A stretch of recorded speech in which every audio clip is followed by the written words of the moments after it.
پتہ ہی کسی چیز کا نہیں۔ آج جس طرح خدا ابھرا ہے، وہ علامہ وحید الدین خان صاحب ہیں انڈیا کے، 95 ایئرز ان کی ایج آلموسٹ، انہوں نے کتاب لکھی ہے دا گاڈ ارائزز، خدا ابھرتا ہے۔ خدا جس طرح ابھرا ہے نا جی اس لیٹسٹ ورلڈ کے اندر سائنٹیفک فینومینا کی ڈسکوری کے بعد، ابھی تو آپ سٹرکچر آف جین کے اوپر ڈسکشن کرنا شروع کریں، یہ جینز کیا بلا ہیں اور انسان اور نباتات اور حیوانات کی ریپروڈکشن کا کیا سلسلہ ہے، یہ تو انبلیویبل ڈیٹا ہے، انسان سوچ بھی نہیں سکتا۔ اور یہ اتنا مینیجیبل ہے کہ سائنٹسٹ ہمیں کہتے ہیں کہ یہ ساری کی ساری چیزیں اتنی فائن ٹیون ہے کہ اگر ایک بال پوائنٹ اپنی نوک پہ کھڑا کیا جائے تو کھڑے نہیں ہو سکتے، کتنا بیلنس آپ مرضی کر لیں۔ 1 ارب سال تک اگر وہ اپنی نوک پہ کھڑا رہے، اس سے زیادہ بیلنس اس کائنات کے اندر ہے، اور وہ ذرا سا بھی ڈسٹرب ہو جائے تو یہ کائنات تباہ ہو جائے۔ یہ تو بہت کچھ اس میں بیان کیا جا سکتا ہے، لیکن میں اس کو سکپ کرتا ہوں۔ اب ادھر واپس آ جائیں، اللہ طرف ہمارا ہے، بے شک آسمانوں اور زمین کی پیدائش میں اور رات اور دن کے آنے جانے میں نشانیاں ہیں اہل عقل کے لیے۔ تو یہ ایک الگ سے ایک ٹاپک ہے بہت بڑا، اس ٹاپک کے اوپر میری یوٹیوب کے اوپر کئی ایک ویڈیوز ہیں، ان میں ٹاپ آف دا لسٹ میری ویڈیو آج سے آلموسٹ 12 سال پہلے ریکارڈ ہوئی تھی 2008 کے اندر، ہو از اللہ، اللہ کون ہے جدید سائنسی حقائق کی روشنی میں۔ اس کے بعد پھر ایک اور ویڈیو میری ریکارڈ ہوئی آج سے آلموسٹ 7 سال پہلے، مسئلہ نمبر 83B کے عنوان سے، ہو کریٹڈ گاڈ، اللہ کو کس نے پیدا کیا اور جدید شیطانی وسوسوں کا تحقیقی جائزہ، جس میں میں نے دور حاضر کے ایک بہت بڑے leading atheist professor Richard Dawkins کی کتاب ہے دا گاڈ ڈیلوژن، اس کا میں نے علمی محاسبہ کیا تھا، وہ دیکھنے والی ویڈیو ہے، مسئلہ 83B۔ آپ ہو کریٹڈ گاڈ، اللہ کو کس نے پیدا کیا، اس طرح کے الفاظ دیکھیں تو وہ ویڈیو آپ کے سامنے یوٹیوب پہ آ جائے گی۔ پھر آلموسٹ آج سے 2 سال پہلے میں نے قرآن اینڈ ماڈرن سائنس کے نام سے ایک ویڈیو ریکارڈ کروائی تھی، وہ انگلش سب ٹائٹل کے ساتھ بھی آ چکی ہے، آلموسٹ 1.25 گھنٹے کی۔ اس میں ایک ہندو بھائی نے قرآن حکیم پہ ایک اعتراض کیا تھا، تو اس کے جواب میں نے پوری ڈاکٹرن کلیئر کی تھی کہ قرآن حکیم میں جو سائنٹیفک فیکٹس ہیں ان کو آپ نے کس حوالے سے لینا ہے۔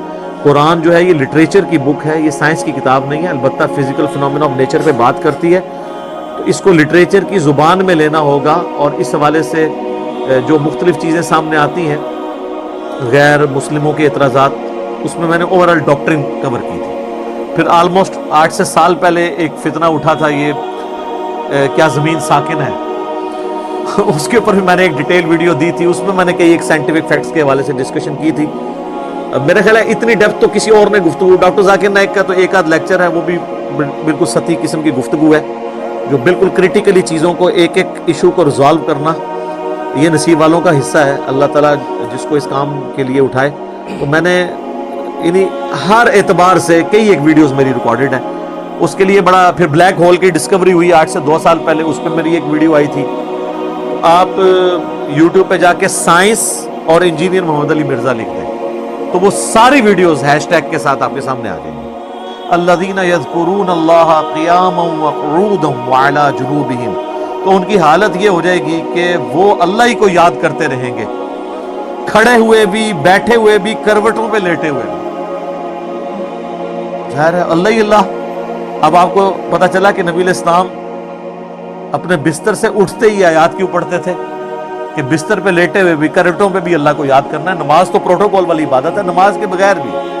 صحیح مسلم میں حدیث ہے، اما عائشہ کہتی ہیں کہ نبی علیہ السلام ہر حالت میں اللہ کا ذکر کرتے تھے، جنابت کی حالت میں بھی اللہ کو یاد کر لیتے تھے۔ یہ نماز کا پروٹوکول ہے کہ آپ کا وضو اور غسل والا ایشو ہے، ادروائز عام عبادت کے لیے تو نہیں۔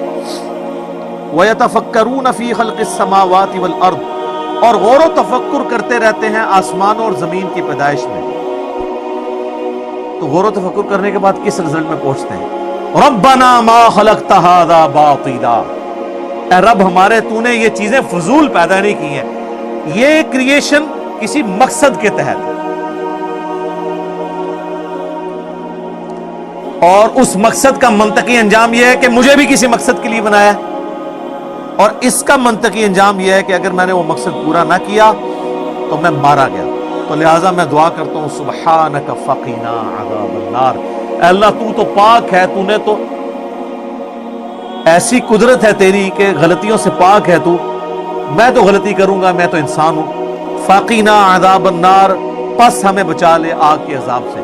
یعنی وہ جہنم کا کنسیپٹ بھی آئے گا. ظاہر ہے کہ اگر یہ, اور اس میں آپ دیکھیں اس پوری گفتگو میں کہیں نبیوں کا ذکر نہیں ہے, یعنی انبیاء کی دعوت نہ بھی پہنچی ہو, ہمارے اندر جو اللہ نے اخلاقی حص رکھی ہے کہ ہم یہ چیزیں آبزرو کر کے حق تک پہنچ سکتے ہیں. ہالی ووڈ کی فلم کے اینڈ پہ بھی حق کی جیت دکھائی جاتی ہے. یہ ہماری انسٹنکٹ میں ہے کہ سچ کو جیتنا چاہیے, جھوٹ کو ہارنا چاہیے. بس اسی کی وجہ سے ہر وہ شخص اکاؤنٹیبل ہے جس کی عقل کام کر رہی ہے, چاہے اس تک نبی کی دعوت پہنچی ہو یا نہ پہنچی ہو.